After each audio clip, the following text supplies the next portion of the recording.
I also am studying batchmates. Hello everybody, my name is Brenda and I'm a student of Financial Studies. Okay, hi, my name is Harshita and I'm pursuing Political Science Honours along with Geography. Namaskar, I'm Lakshita.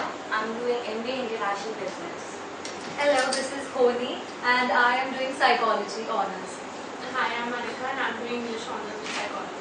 Hello, I would now like to distribute your name cards to you, so you have to tell us your names.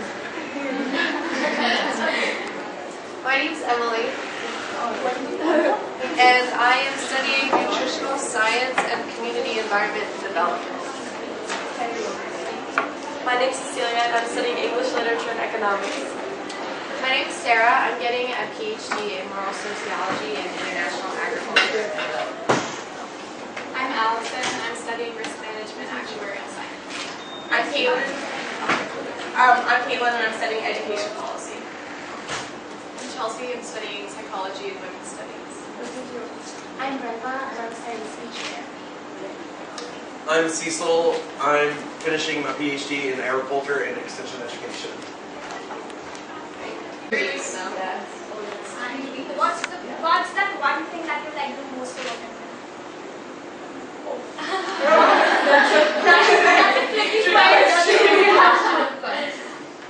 How welcoming everyone is. I don't know, like our hospitality. Yeah. And every place is different. Like when we went to Delhi, and then right after we went to Dahanu, like the two places were so different, but they were both beautiful and overviews, and I really like that. What are the places that you're going to see besides Delhi and Jaipur?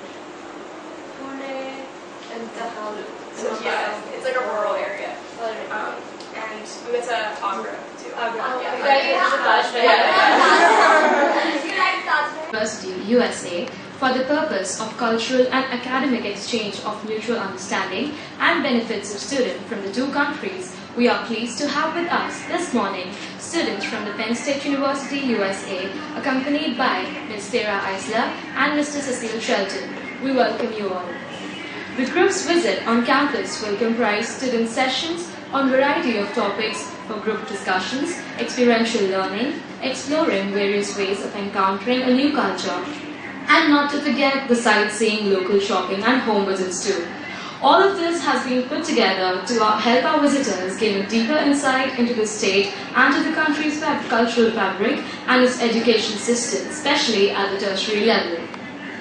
To extend floral greetings to our student guests, I now request Dr. Ashok Gupta, Honorable Vice Chancellor, and Dr. Rakhi Gupta, Rector and Registrar of the University, to please garland and welcome each one of them in the typical Indian style. And after this we can have a group photograph here before we start. Okay? You're an Indian? Yeah. You're also coming to the Penn State? Okay. Yeah.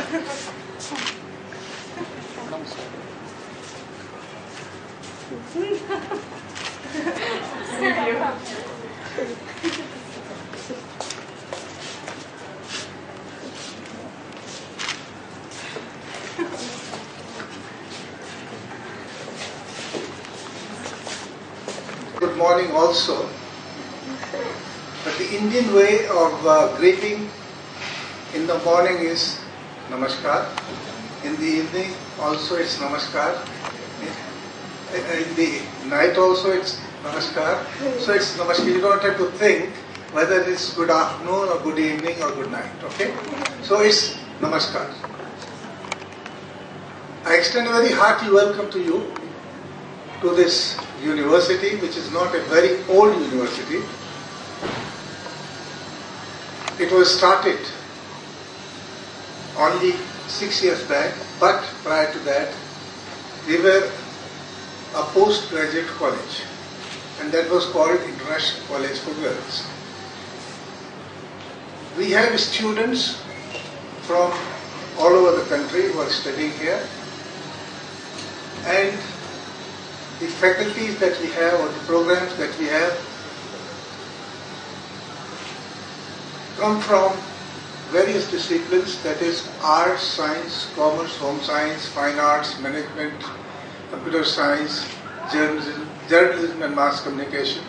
So we talk of a subject and we have it. This is predominantly a girls' university. That is, the majority of our students are girls. We have had some exchange programs with Penn State University earlier also. In fact, two of our staff members had gone to, you went to Penn State, no? Okay. Okay. So, but we have been getting students from Penn State University quite regularly, and they talk to the students, interact with them, interact with the staff, go around the city, feel the culture of the Pink City of Jaipur. You know, Pink City, this is called Pink City. This is popular for 3 P's, pinks, palaces and peacocks. So this is the Pink City. I am sure your stay in Jaipur is going to be very fruitful. You'll have so many interactive sessions, and when you go back with good memories of Jaipur and this country. So again, extend a very hearty welcome to all of you.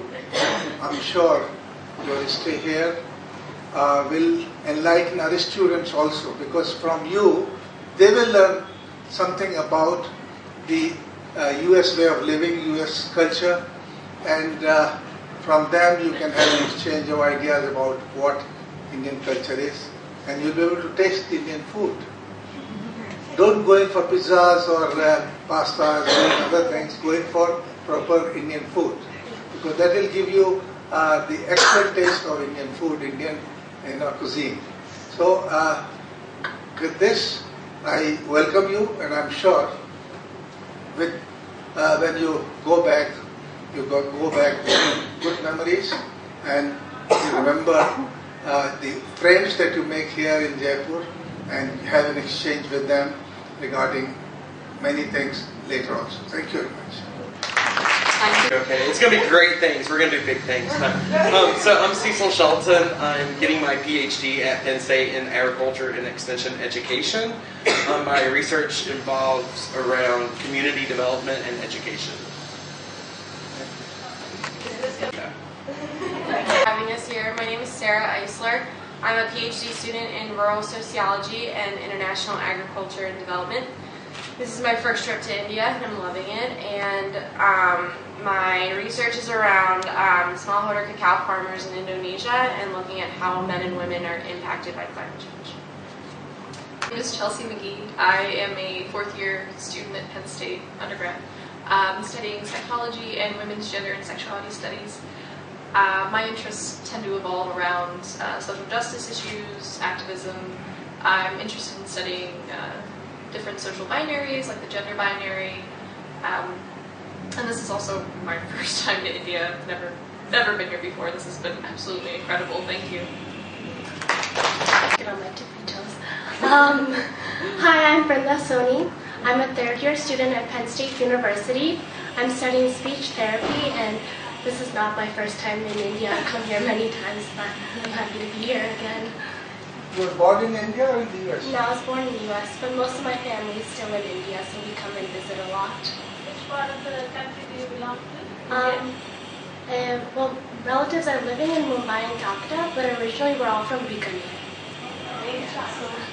Summer, so it's too hot and for us in the summer. So one day if we come in the winter, then I'll get to see Bikaner.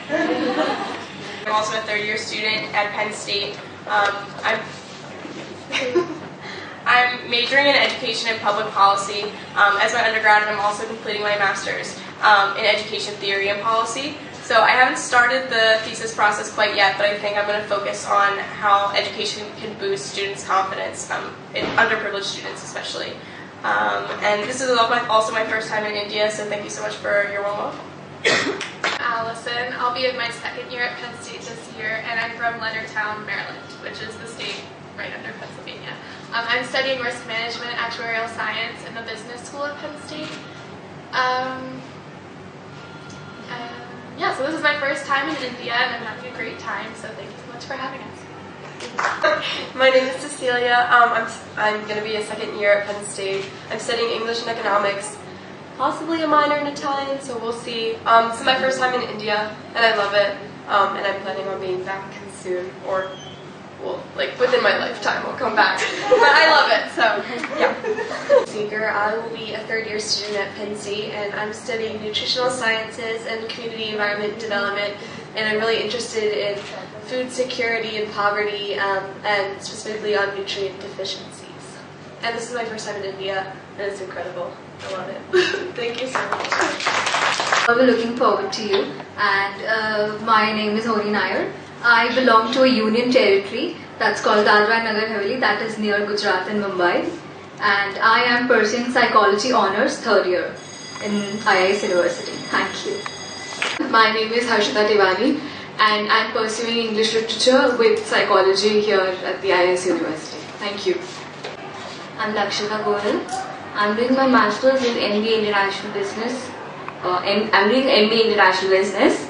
So I'm very delighted to have a word with you all for a week, and we are going to enjoy and visit some more places in India. Thank you.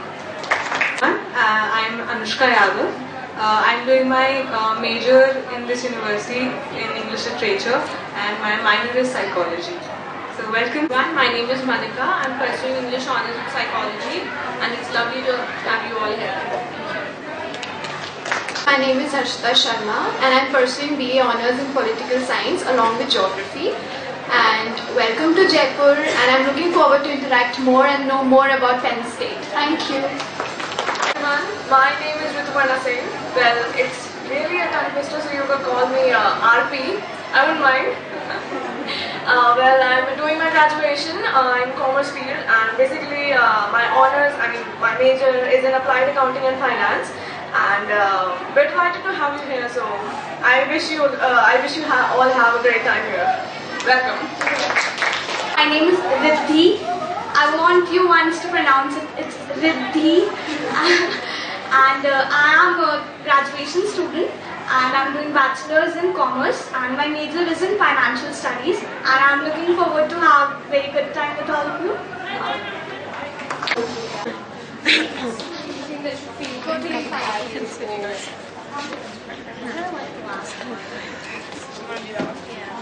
I want to do the social media.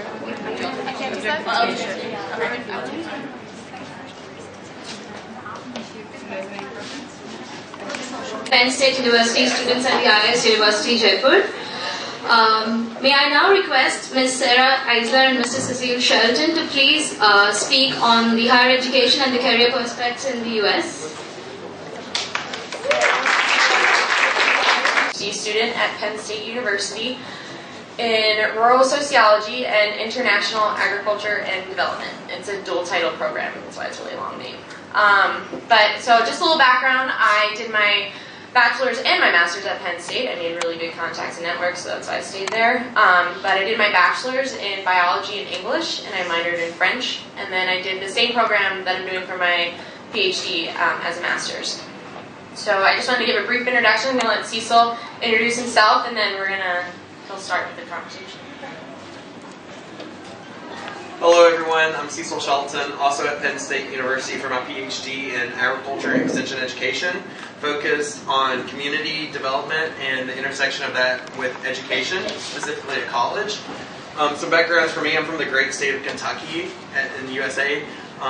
While in Kentucky, I did my bachelor's and master's. My bachelor's is in community communications and leadership development, and my master's is called a Master's in Science and Career and Leadership Technical Education, but we just call it community development. That keeps it simple. But Kentucky, Kentucky, Kentucky for all the Penn State people. They say I talk about Kentucky way too much. But now I'm currently at Penn State. I'm working on my PhD, as I said, and looking at the intersection of education and community. So it's a really cool way to merge all my degrees together. So basically, we just wanted to have an informal presentation about the educational process in the States, and then that's what I'm going to cover and kind of talk about like historical aspects and some issues in education today in the United States. And then Sarah's going to talk about the graduate part of education in the States and like some funding opportunities. And then I know some of you all have some questions, so we are happy to answer all those questions. So please be thinking of good questions we can maybe answer, and if we can't, hopefully we can at least point you to some resources that could help you answer those questions. Sound good? Yes. Cool. Awesome. So, education in the United States. I'm trying to think like where to start here without any notes. Not everyone goes to preschool in the United States, but some do. And then we have kindergarten. Kindergarten is where it kind of starts becoming mandatory to start your education. And that's, for 5 and 6 year olds on average, they go to kindergarten. And then from that, we do like first all the way up to the 12th grade. First through like 5th grade is kind of known as elementary school. 6th through 8th grade is kind of known as middle school. And then 9th through 12th grade is known as high school. We were talking about this at another institution with Caitlin here, who's an educational policy expert.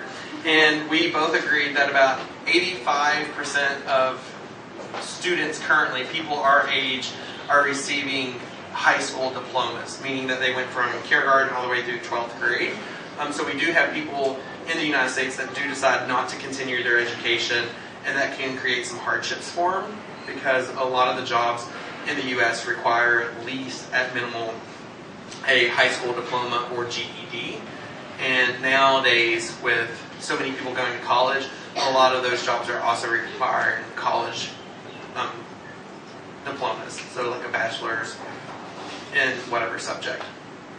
So with that, we have multiple opportunities for education in the United States. We have like traditional classes, which can either be public, which are state funded and U.S. government federally funded from like the central government, and they help subsidize that.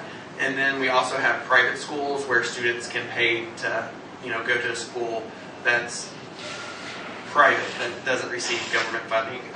Those schools could be like religious schools, because in the States we have a strong separation between church and state. So if it's like a religious program, that would be a private school and therefore wouldn't receive state or federal funding, so you'd have to pay for that.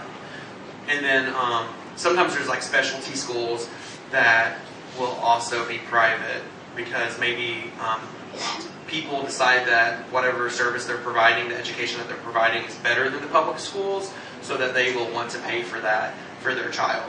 So that's kind of like the system. There is a new trend in the United States that's really kicking off, which is homeschooling. So parents can decide to keep their students, their children at home and teach them themselves. And this has really taken off with more recently because the internet has made it very popular and easy for students to access online classes. So students just stay home and use their computers to go to class and go to school and complete their education that way. Which of course, there's pros and cons relating to all these different types of education. So I won't get into pros and cons there because that's a more philosophical conversation. So with that, it's approximately right now 76% of college graduates, of high school graduates will go on and receive some type of higher education. So that could either be in form of a college degree, like a 4-year bachelor's, because it's my understanding here in India, specifically at this school, you go to school for 3 years, right? So in the United States, it's very common to go for 4 years. And now some students are even taking fewer classes, and so sometimes it causes them to go 5 years. But with that, a bachelor's is usually 4 years, but there's also other opportunities than just a bachelor's. You can go to a trade school, such as something for welding or plumbing and heating and air conditioning. A lot of those type of trades are done at trade schools, the education is. So you can get like a certificate in certification in plumbing or electrical work. There's also associate's degrees, which in the U.S. Last for about 2 years. And those can be like an associate's in English and whatnot. So they're similar to bachelor's, but they're just not as technical. So those are only 2 years. And then of course, after you get your bachelor's, you have an opportunity to go on for graduate degrees, such as a master's or PhD, an MBA, whatever you might want to get. Go to med school, like a professional school. So there's that. So I said I would talk briefly a little bit about some issues in higher education. So specifically dealing with part of my research too is students will start a bachelor's program like that 4 years, and then they will never complete it. And that causes a lot of issues because education in the United States keeps on increasing. It's very expensive to go to school in the United States. And so students are now taking out student loans, which are loans from either the federal government or private banks that they will use to finance their education. These loans actually have pretty high interest rates for a loan such as an educational loan. And nothing can really be done to ever have that debt removed other than paying it off. You know, in the United States we have a process called bankruptcy where if you take out too much debt and you can't service that debt, you can actually go before a judge and kind of have it written off. Well, student loans don't qualify for that. So no matter kind of like what happens in your life, you will always have to pay for that student loan until it's paid off. And that starts 6 months after you complete your degree. So one of the issues with student loans for students also is that they will have a student loan bill due 6 months after they graduate. Maybe they don't have a job yet. So how do they pay for that loan? So that's one of the major issues right now in higher education. But the other aspect to this is the retention aspect. So it's the aspect of students enrolling in a 4-year degree but never finishing it. So my research specifically is looking at what are some of the factors that contribute to that, and so how can we mitigate it. There's actually been a lot of research done on this since about the 80s, but we still have a high retention issue in terms of dropouts. So retention is really referring to starting a degree and then completing the degree. So if you don't retain, that means you don't finish that degree. So that's kind of like my research, but I'm applying a community development field lens to it and looking at it from a community standpoint instead of like an educational or financial standpoint. So did I cover pretty much education? Cool. So that's education, and then Sarah's going to talk about graduate school and funding it. Graduate school. So who here is thinking about maybe attending in graduate school at some point in the future? Okay, so hopefully this applies. This is interesting to everyone. But so graduate school, applying to graduate school can be a super daunting process, mostly because there's not really any rules to it. There's no like structured way to do it. Well, yeah, depending on what field you want to go into. So I'm in the social sciences, so I can speak a lot about anybody who's, or to anybody who's interested in going into a social science field. Yeah. Yeah, actually planning to do it in applied counseling psychology. Okay, from cool. a social institute in India as well, but then I want to explore more. So. Oh, perfect. Okay, great. So this hopefully this applies. This is really interesting for you. So applying to graduate school, first thing, you want to think about what it is that you are interested in and what kind of program that you want to go into. And so a lot of it is on you to find that, to do that research, to figure out what program works for you. I know the process in the States very well. I don't know it at all in India, so it'd be really interesting to hear how it's done in India.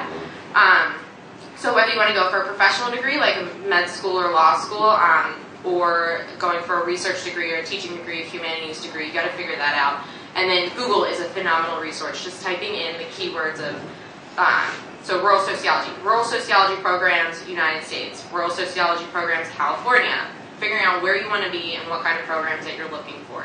And then Google's really great because the options will pop up.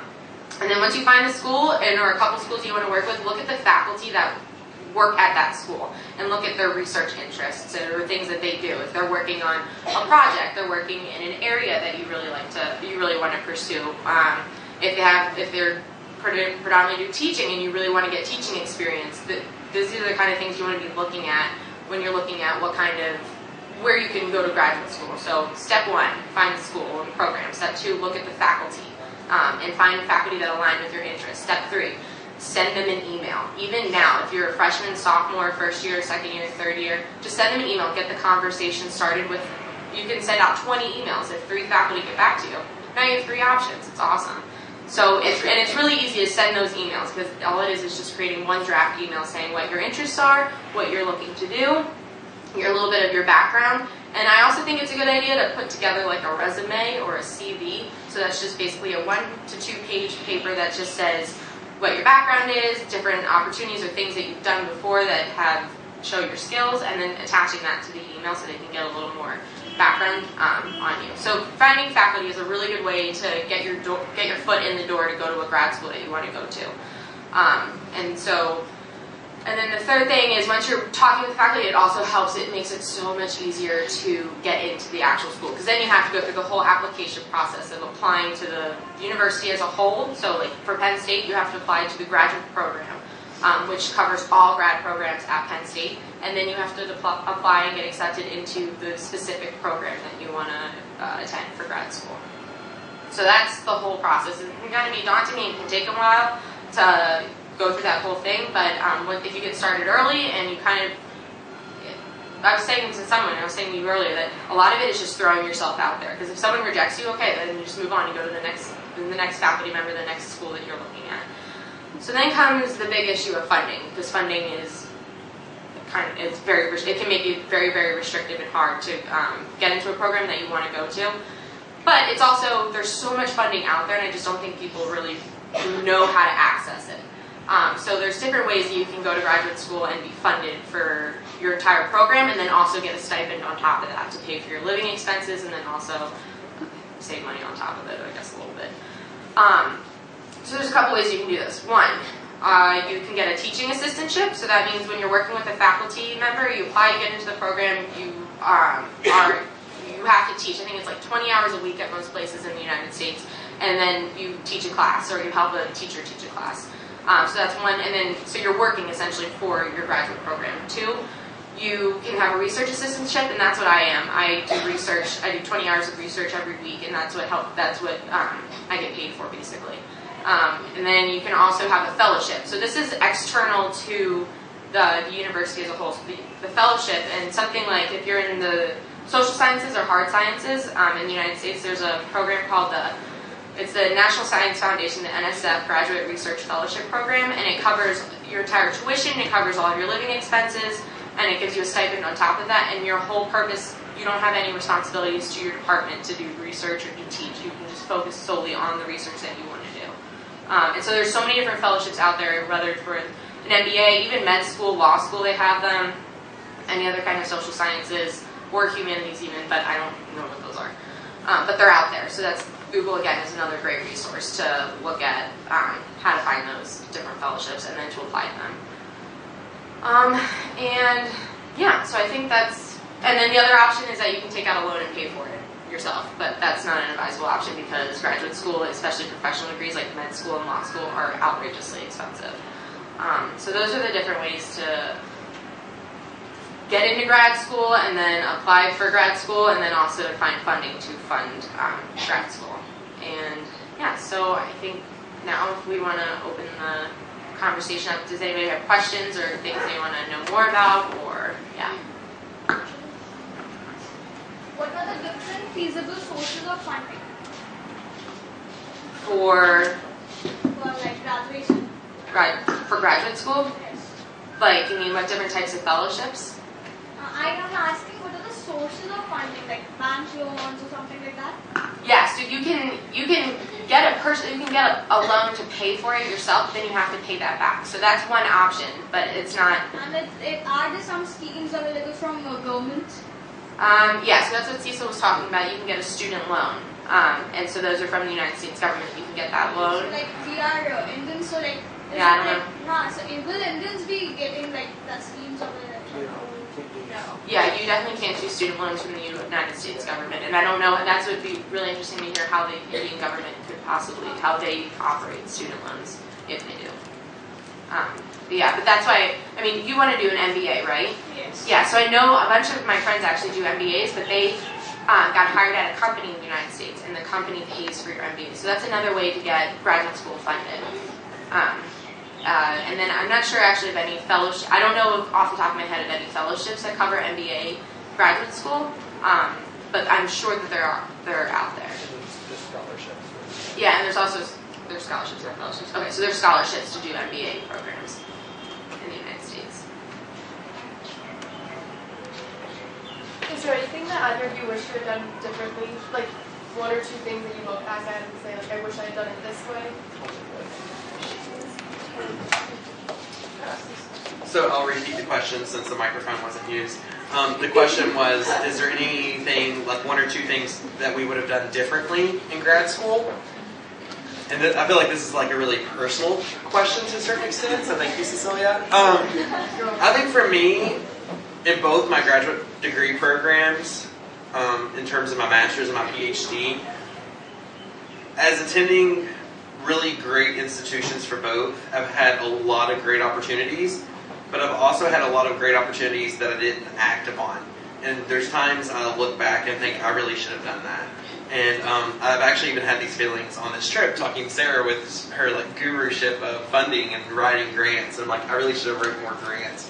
So I think for me, even though I've been so busy with grad school, because grad school is challenging at times and is difficult at times and stressful at times, you still do have some time for yourself. And sometimes I feel like I wasted that, and I wish I would have done more. Thank you. More of figuring out who you want to work with and then applying to that school because you already have a connection and you already know that person to work with. However, if you don't have anybody to work with and you just want to go and get like maybe like for medical school or law school or for an MBA program and you're not working with a specific person to do research, probably like, I mean, I don't know what the cost is to apply because I know that the application fees can get pretty high, so I guess it depends, but maybe like 4 or 5.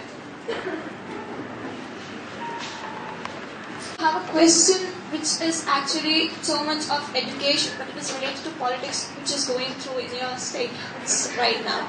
That's my question is like yesterday I was watching the convention, if you have heard of it, the Hillary Clinton's convention, and the thing is, what do you think? What would Donald Trump will do, the Republican candidate you have for your thing? What will he do? Will he allow us? Or he has already announced that Canadians and Indians they will migrate by if Trump's come. Who will you prefer? Either Hillary or either Trump? And if Trump, then what will he do? Like, do we stand a chance in front of his policies? Because he is more of a rhetoric person to me. So please share some light on that topic. Interesting to travel internationally during an election year. Because there's always colorful dialogue, right? I think since I've been here, I've at least had like 4 conversations about Donald Trump and Hillary Clinton, which is really great. Just for instance, I heard a really good joke yesterday, and I'll introduce this. That's how I'll open up. I was in Pune Airport, flying here, and not Pune, Bombay. And I was flying here, and the gentleman behind me saw that I had an American passport when we were going through security, and I was by myself because, long story, but I was by myself. And so we struck up a conversation, and he told me that orange is the new black, and I was like, and apparently you all know what it means, but I had never heard that. There's actually a TV show in the United States called Orange is the New Black, and so I'm like, oh yeah, like on Netflix, and he was like, what's Netflix? So it was really cool, but we finally got it because Donald Trump is orange and our current president's black, so orange is the new black. So yeah, I've talked about Donald Trump a lot since I've been here. It's time to make America great again, right? Well, I think America personally is already great, so I don't think we need to make it great again, personally. But first and foremost, I would like to say that I feel like Donald Trump does not speak for all Americans. I think that's very clear in even the media, depending if you're watching Fox News International or CNN International. I can say, without getting into a whole lot of politics here, Sarah and I have been watching the Democratic Convention almost every night and have been really enjoying what we've been hearing. And as a group, for the most part, we've kind of been cheering on Joe Biden and President Obama and the other speakers of the convention and what they had to say. And I personally thought that Chelsea did a really great job introducing her mother last night. I think she rocked that speech and really showed the difference between why someone would want to vote for Hillary compared to Donald Trump. But without getting into the whole political aspect of it even more, the United States presidency is very unique. It is a powerful position. But I think it's also really important to remember that we, as in our Constitution, we have checks and balances in place. So through both the judicial branch and the legislative branch, makes the presidency only in charge of the executive branch. So with that, while he can make some policies and some executive orders, we still have the whole aspect of the United States House and United States Senate that really can, mitigate extremism, either left or right, within the U.S. through that. So I think that's kind of really great in this situation. In terms of the political scene in the United States right now, it's very important because we actually have an issue getting a new Supreme Court justice appointed because it's being blocked. And so they're kind of waiting for the next president to be able to name that Supreme Court justice and ban President Obama from nominating that individual, appointing that person.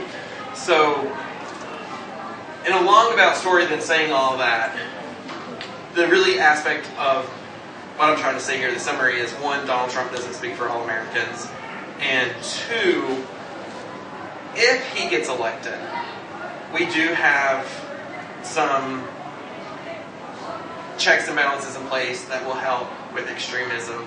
And even that's coming from the Democratic view, but if you're coming from the Republican view, if Hillary is elected, there's also checks and balances, on her left-wing policies, if you will. So, all I can say is to my American students, please get out and vote in November. Thank you. And if I could add to that too, I also think that, Donald Trump, he's running on an election, and I'm sure you guys have been all watching the United States election.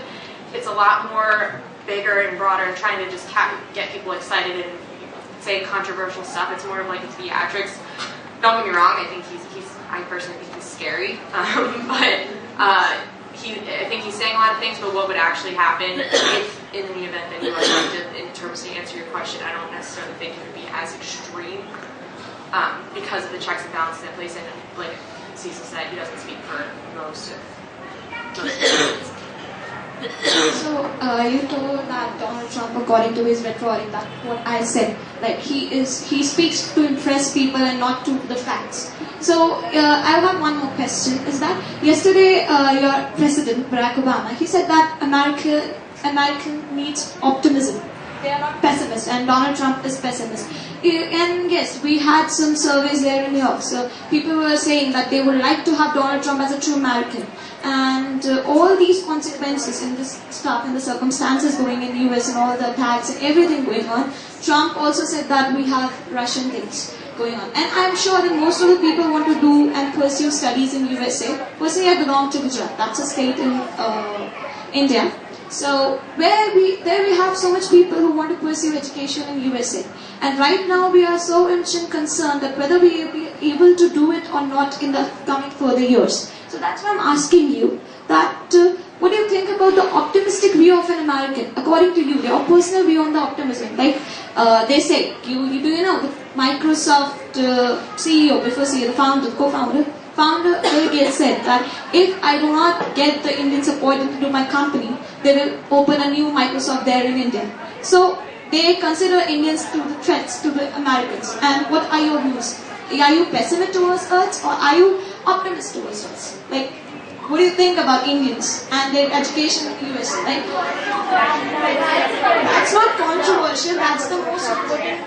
Okay. So there's like 3 questions here, I think. So I'm going to try to answer them in blocks. Yeah. Okay? My first question is your optimistic view towards the Indians and other people also. You can answer. Okay, I'm actually going to say that one for the last, because the first one I heard about was the opportunities for Indians to get to study in the States. So, and for the reason of this talk, I think that's very relevant.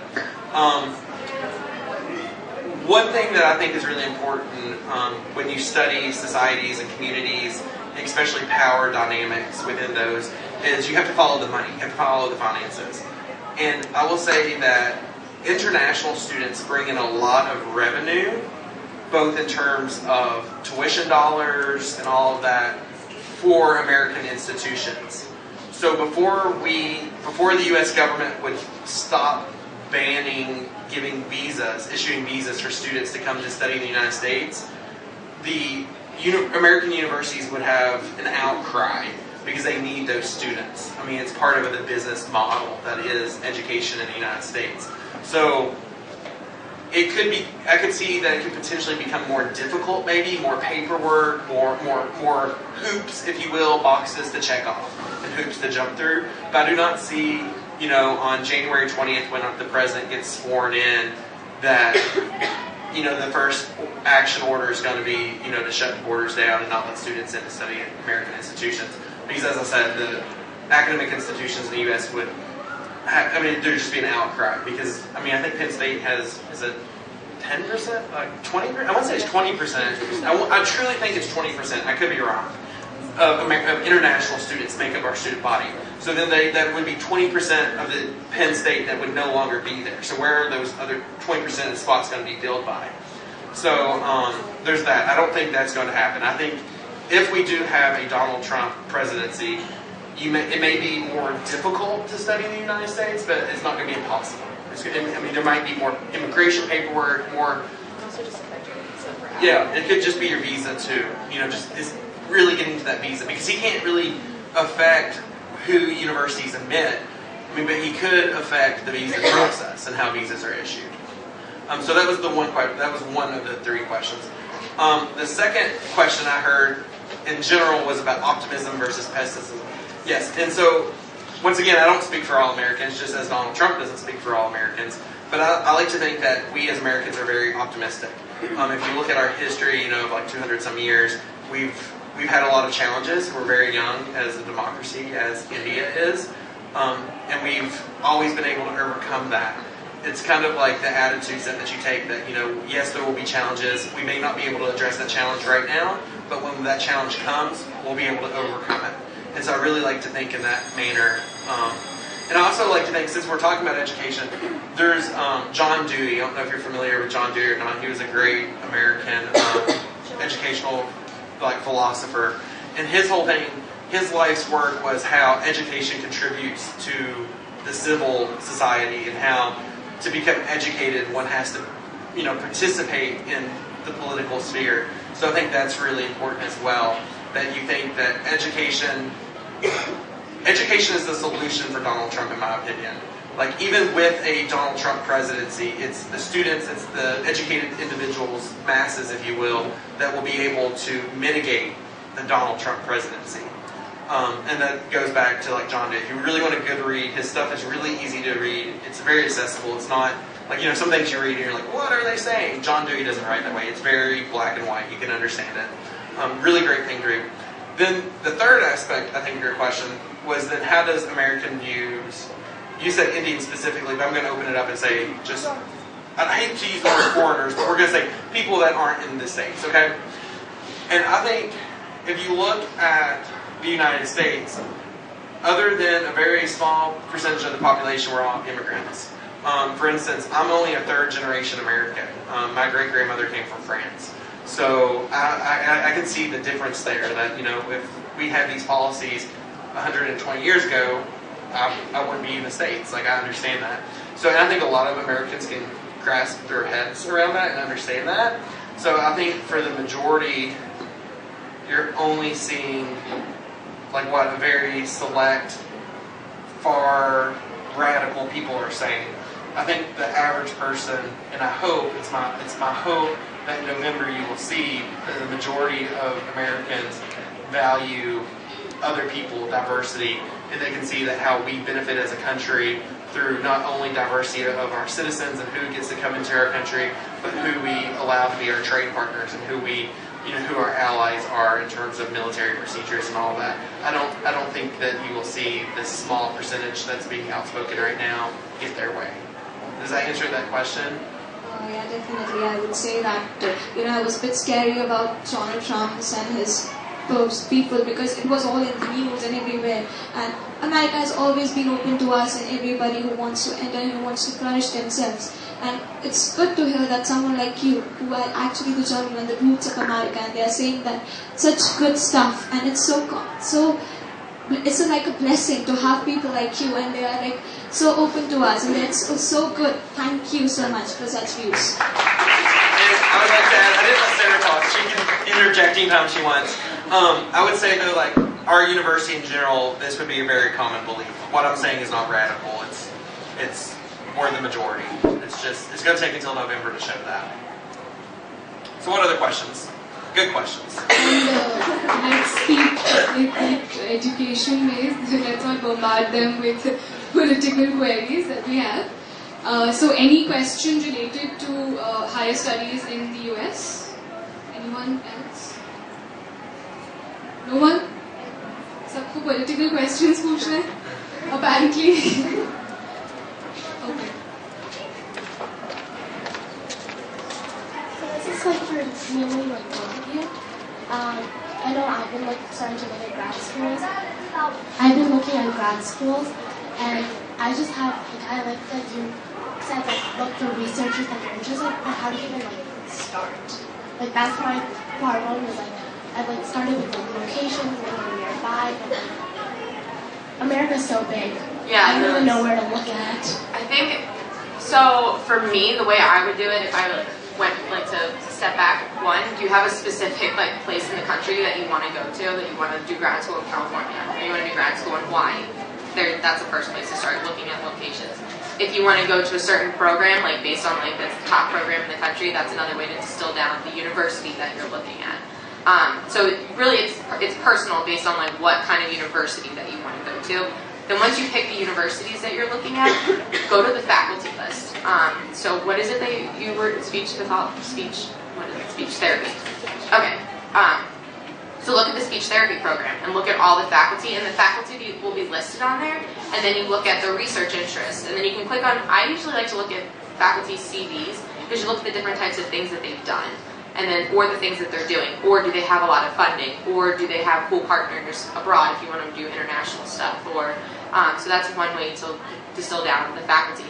And plus, like, you're not committing to anything. If you find 5 faculty, you're like, they could be somebody cool to work with, just send all 5 of them an email. If some might come back and say, no, I'm not accepting grad students at this time, or it doesn't seem like we're along, or they just don't respond. Okay, but then you just kind of almost like send a mass email out to like 10 different people that you're looking at. And from there, it goes back to just like kind of putting yourself out there, is that like, don't hesitate to send them an email. And also like, you're an undergrad, so like people, I don't know how to say this properly, but like, kind of use that to your advantage of being like, I'm an undergrad, I have an open mind, I really just want to do X, Y, and Z, and I'm just here to learn. I'm here to learn from you. I mean, so many times I've like kind of positioned myself in that way as an undergrad and even as a grad student, and people are so much more willing to kind of like take you under their wing or like bring you on for opportunities and stuff going in that like sense, I guess. So using that to your advantage, saying, look, I'm just an undergrad, I'm trying to learn about the grad school process, I'm trying to learn about the different programs. But yeah, the mass emails is really good. And even at Penn State, like, talk to your faculty that you work with and say, I'm looking to do a grad program, do you have contacts? Because every faculty member has a million contacts across the country, or even the world too. So that is a good way to start. Yeah. So I would just add something to that. Sarah's Way is definitely like an awesome way to, absolutely. The other thing I would recommend is if you have an opportunity to go to like a research conference that you're interested in, you can definitely network there, meet the people, see their research, listen to the research, kind of get a, because they always have like networking opportunities built in, so you can kind of get a taste of how possibly they could be to work for down the road. And I think another great way to do it too is if, especially like in your honors courses, you're reading a lot of journal articles, if you're finding someone that you really like their work, that would be a great way, hey, I've, read X, Y, and Z journal article, it really resonated with me, like it's right on, like, are you taking on grad students, I'd love to work with you, or, go that way, because then you're kind of like stroking their ego a little bit that you've read their work, and we like to have that done, so we like to know that other people like our work, so, yeah. What other questions? Good questions, all good questions.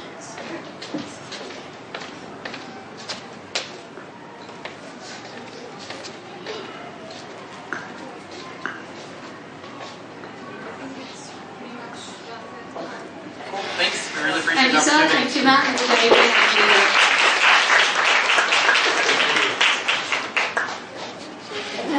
Of us together.